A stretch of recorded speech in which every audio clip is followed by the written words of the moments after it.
La maison en ruine.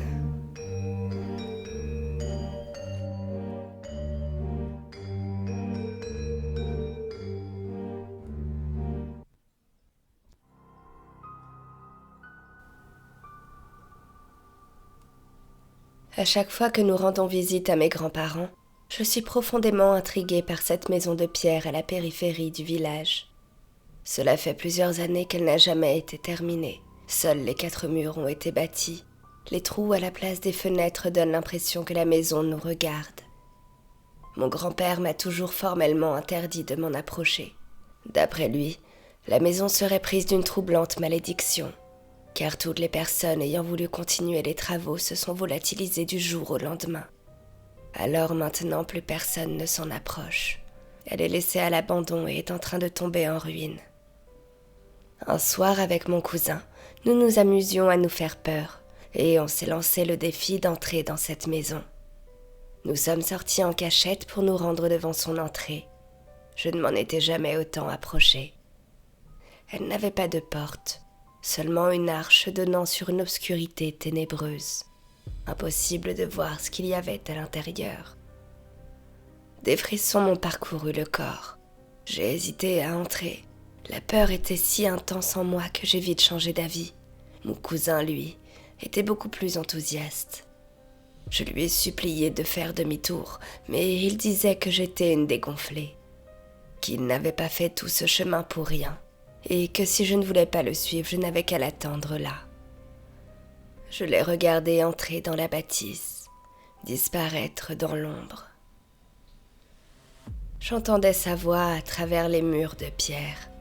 Il me décrivait l'intérieur, me disait qu'il n'y avait rien de bien terrifiant et que je pouvais entrer à mon tour. J'étais frissonnante. Il était hors de question que je mette un pied à l'intérieur. Mon cousin continuait de me parler, mais quelque chose clochait. C'était bien sa voix, mais sa façon de parler était différente, comme si son langage était plus articulé. J'ai attendu de longues minutes dehors. Pourtant, la structure n'était pas si grande que ça. Puis une curieuse odeur de fumée a émané de l'entrée. J'ai demandé à mon cousin si tout se passait bien, mais il ne répondait plus. La panique s'est emparée de moi. Je m'inquiétais qu'il lui soit arrivé quelque chose, alors je suis finalement entrée pour le rejoindre. Lorsque j'ai fait un pas, l'air s'est figé. Le silence était profond. L'entrée n'était plus là. Seulement la noirceur de ces murs clos. J'étais abasourdie. Puis j'aperçus la silhouette de mon cousin au fond de la pièce. Il restait immobile, recroquevillé. Je m'avançais, la panique serrant ma poitrine à chacun de mes pas. J'ai posé ma main sur son épaule. Quand il tourna la tête vers moi, ma respiration se coupa. Ses yeux, ils étaient les siens, mais la lueur à l'intérieur n'était plus la même. Ses joues étaient creusées, son teint blafard, et quelque chose dans son sourire me glaça le sang. Ses lèvres s'ouvrirent, et il murmura : « Tu n'as pas changé. » Sa voix n'était plus tout à fait celle que je connaissais. Elle vibrait d'une patience infinie. Plus aucun mot ne sortait de ma bouche. J'ai voulu reculer, mais mes pieds restaient cloués au sol. Autour de nous, les murs semblaient respirer, se rapprochant imperceptiblement, comme s'ils se nourrissaient de ma peur. Je distinguais alors un sillage de fumée se former derrière lui, prenant peu à peu la forme de mon corps, de mon visage, mes yeux, ma bouche. Une voix identique à la mienne résonna dans la pièce. « Bienvenue, tu étais attendu. » J'ai reculé d'un pas, trébuchant sur le sol, atterrissant sur un tas d'ossements humains, devenus si fragiles qu'ils s'évaporaient en nuages de poussière. Le temps semblait s'étirer. J'ai voulu crier, mais un souffle glacé m'en serra la gorge. La fumée s'approcha. Dans le reflet de son regard, j'avais compris que la maison avait déjà choisi.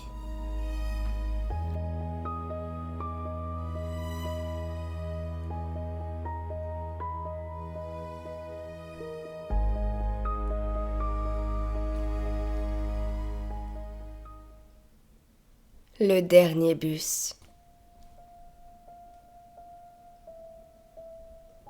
Cette nuit-là, je rentrais d'une soirée entre amis et je venais de louper le dernier bus de nuit. L'arrêt 123 n'était pas censé être desservi après minuit, mais il y avait un écriteau sur le côté où il était inscrit « Si vous ratez le dernier bus, appelez ce numéro ».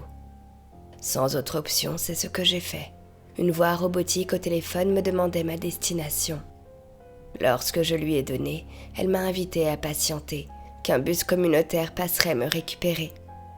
Je ne connaissais pas du tout cette procédure, mais si ça pouvait m'éviter de payer un taxi hors de prix, je voulais bien attendre. À peine quelques minutes plus tard, j'ai aperçu des phares se rapprocher. Le bus s'est arrêté juste devant moi, et les portes se sont ouvertes. Le chauffeur portait une casquette et une large veste rayée. Il m'a demandé ma destination, fixant droit devant lui de ses yeux rougis et cernés, comme s'il ne s'était jamais arrêté de conduire depuis des siècles.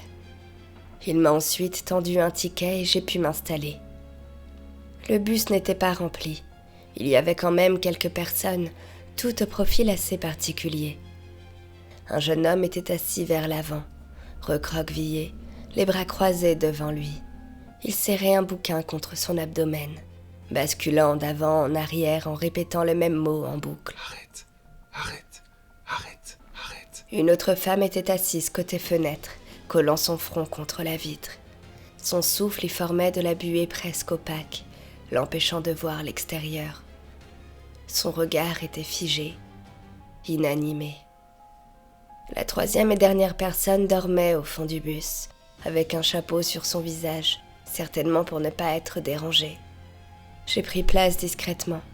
Personne ne semblait me porter attention.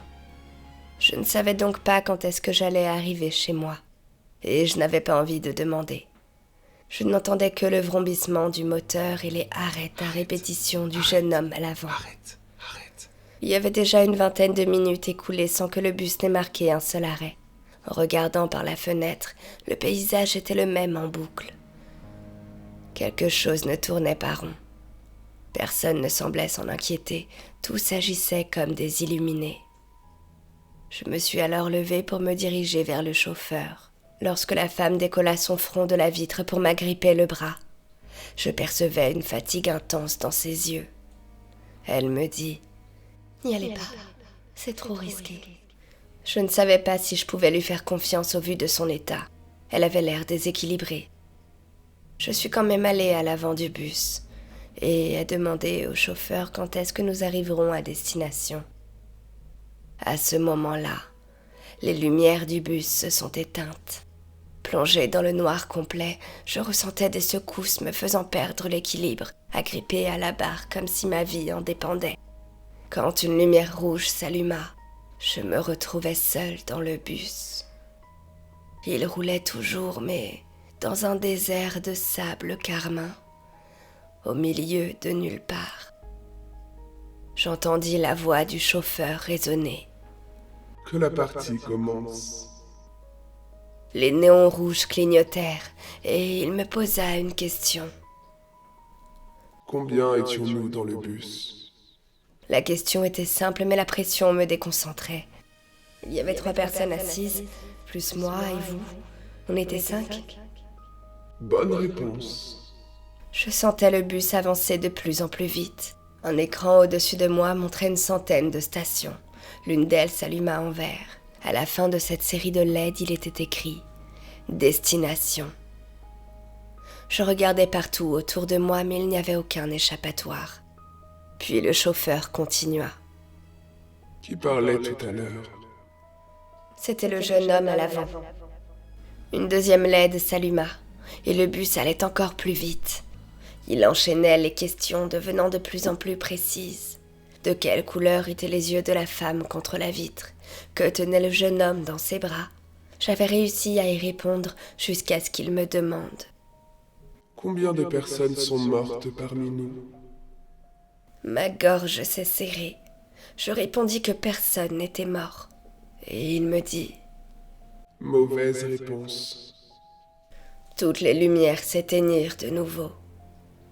Je me suis réveillée au fond du bus. Les 3 passagers étaient toujours là, immobiles. J'ai soulevé doucement le chapeau de l'homme assis près de moi. Son visage était figé dans une pâleur froide, vidé de toute expression. La femme contre la vitre ne respirait plus.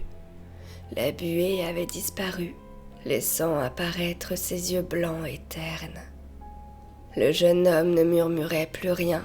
Le livre glissa de ses bras sans qu'il tente de le rattraper. J'avais avancé jusqu'à l'avant du bus.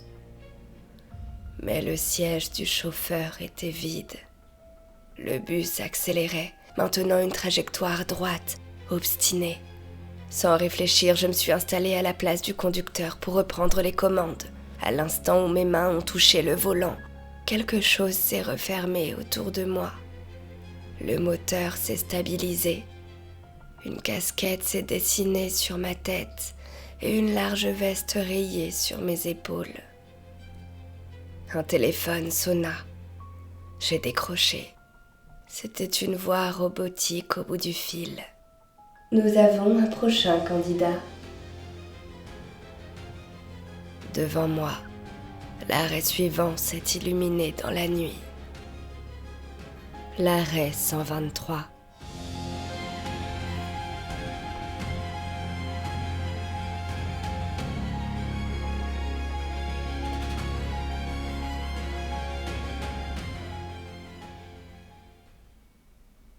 La salle de bain de Madame Lynn.